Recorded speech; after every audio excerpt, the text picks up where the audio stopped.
Bills Football Monday, Victory Monday, brought to you by Northwest Bank. For what's next, get started at northwest.com. We'll take your phone calls here at 803-0550 with Mr. Sal Capaccio, who joins us to chat about the Bills' win over the Carolina Panthers, a 40-9 drubbing of Carolina in a game in Carolina. They hadn't been there in quite some time. And Sal, from the look of it, saw your videos, heard all the reports, the Mafia made sure to not miss this engagement.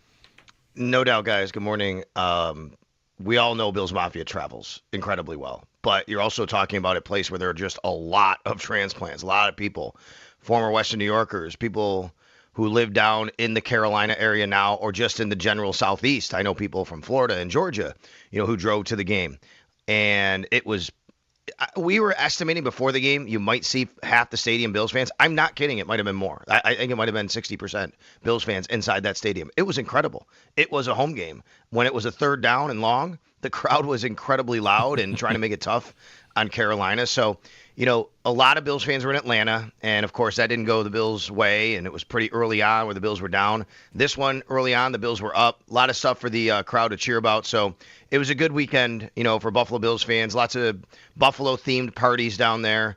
And then, of course, Sunday to wrap it up with a big victory the way they did. I think a lot of Bills fans who went to the game, lived down there, very happy going home. Yeah, absolutely. We'll get to arrow up and arrow down in a minute, Sal. But, some injury stuff. Should we do that first? The Barnes Firm injury report brought to you by the Barnes Firm. And ask about Ed Oliver primarily. But the Barnes Firm injury report, injured for help, call 1-800-8-million. We have Ed Oliver top of list. And is there anybody else we're keeping an eye on? Well, let's start with Ed Oliver and just talk about yesterday. Not good news. He was, when he was ruled out immediately, that tells you that it's not good, right? And you've been doing this long enough, guys, and you know how this works. A guy gets an injury, team says he's questionable, he's doubtful, whatever. Immediately he was ruled out with a bicep injury. And we all know, if you remember last year, Matt Milano had the bicep injury in August, and that kept him out until December. So these are injuries, if they require surgery, that are months on months. We're talking multiple month injuries.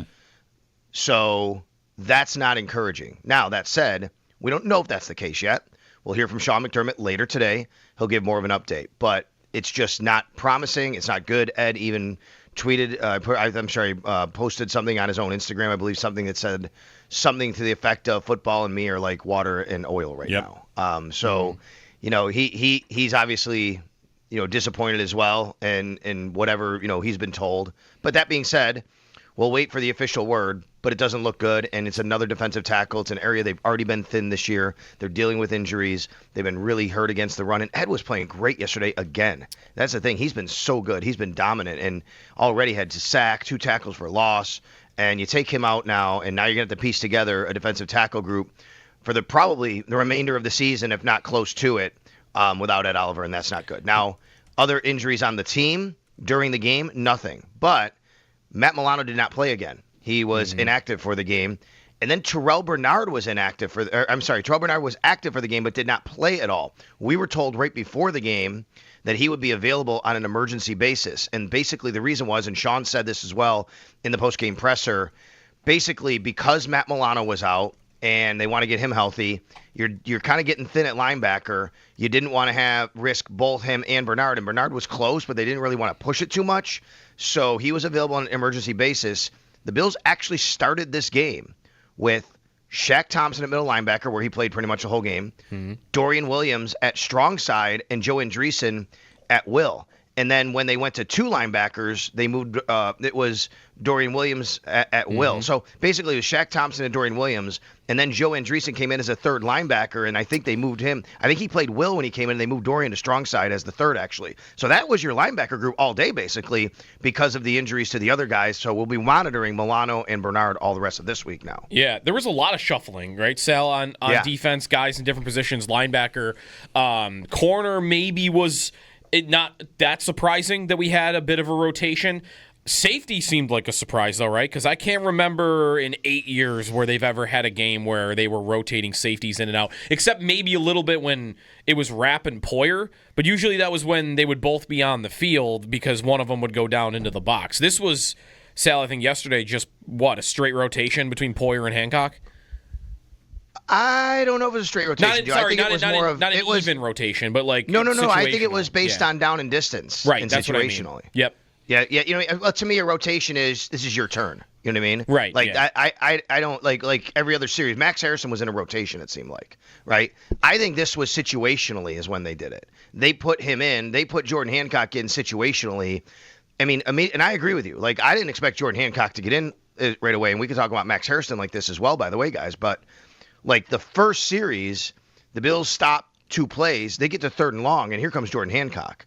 So he was playing on passing downs, you know, for quite a bit of the game, and Jordan Poyer would come out. So, yeah, so again, like, whatever, it's, you know, semantics. I don't count it as a rotation. I say he was put in situationally for Jordan Poyer. But we'll see what that means going forward. Does that mean they're sprinkling him in now and he's going to get more time going forward and they're going to start doing this a little more often? And I didn't think he hurt him, so that was a good thing, obviously. And then Max Hairston, yeah, I mean, for him to play what I did it this morning, 44% of the snaps in his first game, and again, didn't look out of place, made a big tackle. I mean, that seemed more of like an actual rotation where these guys were just kind of rotating their turns every other series or whatever it was, and he looked pretty good. And then Michael Hoyt, he played a lot. Even though lots of starters came out towards the end. Larry Ogunjobi had to play even more once Ed Oliver got hurt. I found it interesting, and I wrote arrow up, arrow down. On my arrow up, arrow down, one of them that I wrote as an arrow up was personnel adjustments by coaching staff. The Bills went into a bye week. They came out after self-scouting, and I said this the other day on the radio. I thought it was interesting to me on Friday. When I asked Sean McDermott on Friday on his weekly radio show, I said, Sean, what does self-scouting mean? Can you explain that to listeners? You know, is it tendencies, what teams are doing? Yeah, he said it's tendencies we're doing, what teams are doing. And then he unprompted mentioned personnel. And I thought that was notable. And I said, you know, I wonder if they're going to have some personnel changes. They did. And I want to give the coaching staff credit for recognizing what they needed to do and making that change, because those are some notable personnel changes in this game. Sal Capaccio, notable personnel changes. How about play calling changes, Sal? Like the question to Sean McDermott after the game about calling the defense. What is the ultimate takeaway on what the Bills have changed? I mean, it seems like Sean McDermott was calling the defense, at least in some capacity, and he didn't deny that he was calling the defense. He said it's a joint effort, basically, between him and Bobby Babich. That's not straight up saying I wasn't doing it. It's not saying I was doing it myself. So, I mean, we could take away from that what we want, but I think it kind of really lends itself to what people were saying, tweeting. And I know, I'm not on Twitter during the game, and I'm not watching the game broadcast, but I know that pretty, towards the middle of the first half, maybe there was a growing sentiment from fans and people saying, hey, it looks like Sean McDermott's calling the defense. So we talked about it a little bit during a break. I started watching him on the sidelines from my vantage point. Now, I will say Sean typically has a play sheet anyway, and he does talk, but he did seem like he was lifting it up more, talking a little bit more in the microphone than normal. So I don't know the takeaway from that other than what he said after the game. He was asked by Matt Perino, were you calling the defensive plays? And he said, Bobby and I do it together, and we'll continue to do that, and Bobby's a great coach. That's not a denial that he was calling plays. It's also not an outright admission that he was doing it. Yeah. So how much stock do you put in that performance yesterday? Because it was a great performance defensively. I guess it's kind of a question of what you think of what Carolina ultimately was with Andy Dalton. Because I thought going in that Dalton would give them at least what Bryce Young had or more, but man, he had a tough day. I mean, it wasn't even just what the Bills did. I mean, it felt like there were some self-inflicted mistakes. End of the first half, especially, it felt like Dalton was not up to yesterday. This is why it's so important to stop a team's running game. I mean, the Carolina Panthers became one-dimensional. The Bills knew that they had to throw the ball, and that's when that happens, that's how you get 7 sacks, right? I mean, give the defenders credit. I mean, they were really good. I mean, we got to talk about Michael Hoyt in a minute. We can do that, but I will say that he was a big part of this. But when your defense knows that the other team has to throw the ball because of score and game script, and it's already 20-something to 3, and it's third quarter, I mean, just come after the quarterback. You want to hand off the ball? Fine. We'll give you some yards here. That's fine. They really weren't able to do that. I agree with you. I thought Andy Dalton might have been an upgrade for them in this particular matchup because the Bills have a defense that obviously has allowed teams to run, but also finding spots in their zone, right, and knowing where to throw the ball. Yeah, he'd be stationary and not mobile like Bryce Young, but I thought that, maybe Andy Dalton gave him a little bit more here in this game. That was not the case. But give the Bills credit. They really got after the quarterback. But, guys, it started with stopping the run. I mean, that's what happened. The Bills stopped the run game, a really, really great run game of the Carolina Panthers. And it gives you a little encouragement thinking, okay, now I know Ed Oliver's out, right? But it gives you a little encouragement saying, okay, whatever they did during the bye week to start schematically fixing some things, whatever personnel changes they made, if this team can start to stop the run like that, now you really start to feel way better about what they can do defensively. We'll get some calls in for Sal here, 803-0550. You can see his arrow up, arrow down column at WGR550.com. We'll dig into a few more of those, too. Mo in New Jersey. Mo, you're on with Sal. Hey, good morning, guys. Thanks for taking my call. It's been way too long for a Victory Monday. I think about almost a month. Definitely feels good to get the win. And I'm not listening. This is the cliche. You're not as good as your best day. You're not as bad as your worst day. I don't think we're as bad as we were against the Falcons. I don't think we're as good as we were yesterday. That being said, it just still feels too difficult for the offense to get going. I'm talking about specifically the passing game, right? Aside from the Shakir play, and I'm not a person, you take this one play away and then you have this. No. But, Josh Allen had like 150, 160 yards. Yes, James Cook went off 200-plus yards rushing.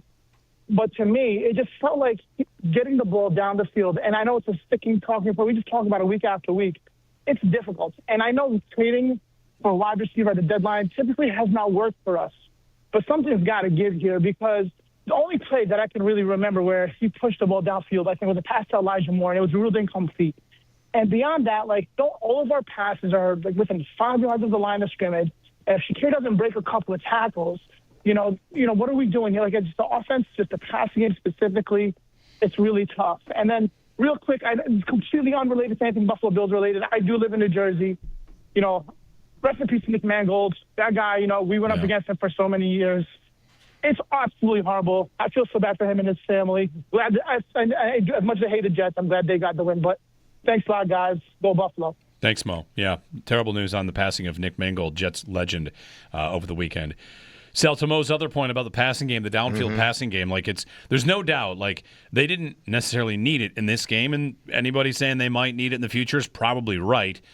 The thing I kind of just can't really, and we've said this a couple times this morning, it's kind of amazing they can be so good running the ball, have such a good offensive line, and still struggle to pass it effectively, right? The idea would be you want to build a run game so it makes your passing game easier, and yet they just don't have that. Agreed. My first arrow down, lack of wide receiver separation and involvement. It's not just the separation, it's the involvement, but I think it's the reason why is because there's lack of separation. And again, they had a tough time getting open. Outside of, again, Khalil Shakir, not just that play. And by the way, most of his passes were close to the line, behind the line. 8 targets to wide receivers, and that's only 2 wide receivers who had targets, by the way. That's Keon Coleman, Elijah Moore. 4 catches for 44 yards outside of Khalil Shakir. Yeah. And I agree with you, Jeremy. When you're running the ball like that, it should be way easier to throw the football. And it's not. It just seems like such a grind for the offense. And you have Josh Allen, the league MVP. It should not look that hard. Now, look, Allen was part of the issue in the first half. I gave him an arrow down, too, for the first half. He was 6 of 13 for 66 yards. And we could talk about separation all we want, but in the first half, he missed a couple throws. And he's got to be better than that. He said it, too. He said he didn't trust his feet. He wasn't good in the first half. Second half, I know it wasn't great, but he was 6 for 6. It was fine. It was better. And he settled in. I thought they didn't ask him to do much. He was fine. It's an issue. They do not have separators. They have to be able to get the ball down the field better and more efficiently sometimes than just throwing it behind the line of scrimmage. And it's funny because this is an interesting debate and argument, and we were doing our podcast last night, Matt Bove and I. We did a live pod. People can go watch it now. And people were in the chat box debating, well, Joe Brady's just throwing these passes. And I actually think maybe Joe Brady's doing that because he has to. He knows he can, right?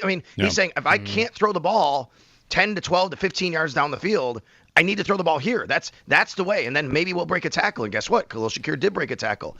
I don't think Joe Brady is electing not to throw the ball to receivers down the field. I think Joe Brady is saying, I can't really do that effectively. So this is the way that I have to do it. One thing that was mentioned through the bye week, Sal, was like featuring Keon Coleman less, and not trying to force him the ball. That's a guy they try to force the ball, and sure enough, like he was absent from their offense for the most part.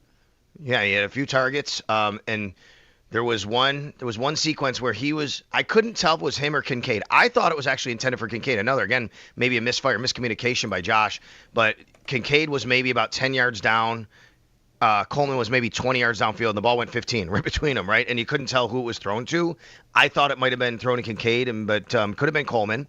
And then the very next play, throw it to Keon. He's kind of standing still, and maybe he's supposed to come back to that ball a little bit. Might have been a little tough because he gets his head around. But again, right there, that's an issue. That's a spot where you'd love to have him make that catch, turn around, use his body, come back to the ball. But again, it was a quick throw by Josh Allen. Later on, they got him a couple of passes. That was nice to see. And by the way, guys, he led the team again by a wide margin in snap counts. If you take a look at the snap counts I gave this morning, he was on the field for over 70% of the snaps. I mean, that was quite a bit more than any wide receiver. I just think at the end of the day, it's an issue, again, at wide receiver, not having people who can separate. Now, Josh Palmer is probably their best separator. He was not available this game. That is going back to our injury report. He's another guy we're going to watch. He wasn't placed on IR, which is good news. Same with Daquan Jones, by the way, not placed on IR. But I don't know. I don't know if Brandon Beane's going to make a trade. The trade deadline is a week from tomorrow. And I think Mo brings up a good point. They have brought in receivers before, and they haven't made much of an impact after they've been brought in because that's hard to do when you don't have the time for reps, when you are just game planning. But I don't know what the answer is here other than bringing something in from the outside to try something. Yeah, with Coleman, Sal, like it's 2 weeks in a row, and this one's off a bye week. Like, I know we don't have to declare the pick good or bad, and the player does not have to be declared a bust, but I just feel like you're in a spot where 2 weeks ago in Atlanta, you need someone to step up, and he's not able to do that for them really at all. And that's all right. Maybe it's the game plan goes out the window because a guy gets hurt. This time there's 2 weeks to plan. You kind of know who's available. You did have Kincaid back, and still – I guess I'm kind of torn because on the one hand, I'm glad he was featured less. And on the other hand, it's kind of like, well, all right, he's now featured less. Like I feel like I've got to expect the least out of him I ever should right now. And that's well, I don't know how they feel about that. Even though to have him on the field so much, you still play the most. And yeah, he still plays the most. I got Allen rolling out all day trying to find guys, and like he's not a factor. It's kind of nuts. Well, yeah, and I do think he did line up in the slot a little bit more this game. I don't know, have the breakdown now. I don't know if that's out yet, but he did line up a little bit more in the slot in this game.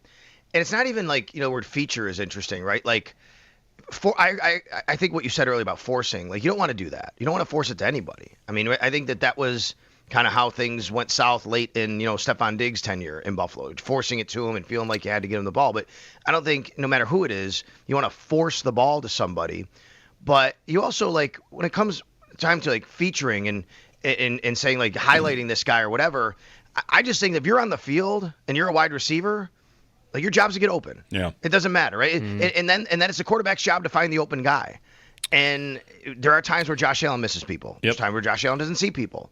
But there's not enough times where guys are getting open for Josh Allen. Right. And that's been the issue. And that includes Keon Coleman, obviously. Whether the play is designed for him or not, he's supposed to get open. That's his job, right? And like what I find my way to there is that like most of the time targets are earned.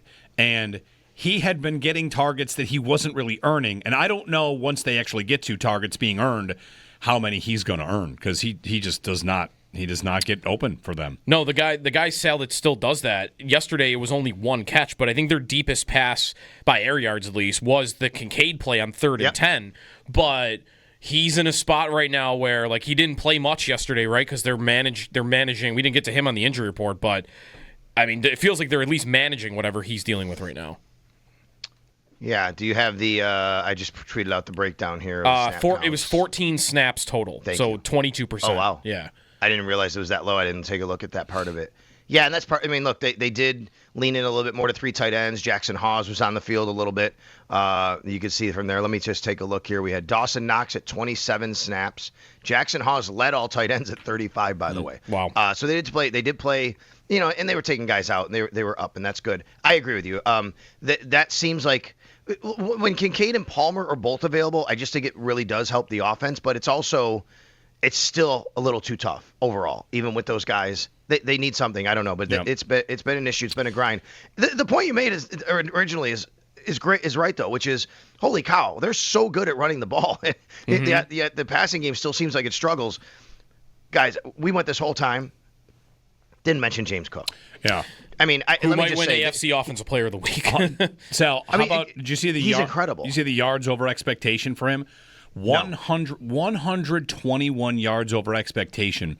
He leads the league in yards over expectation, and he leads the league in yards over expectation per carry.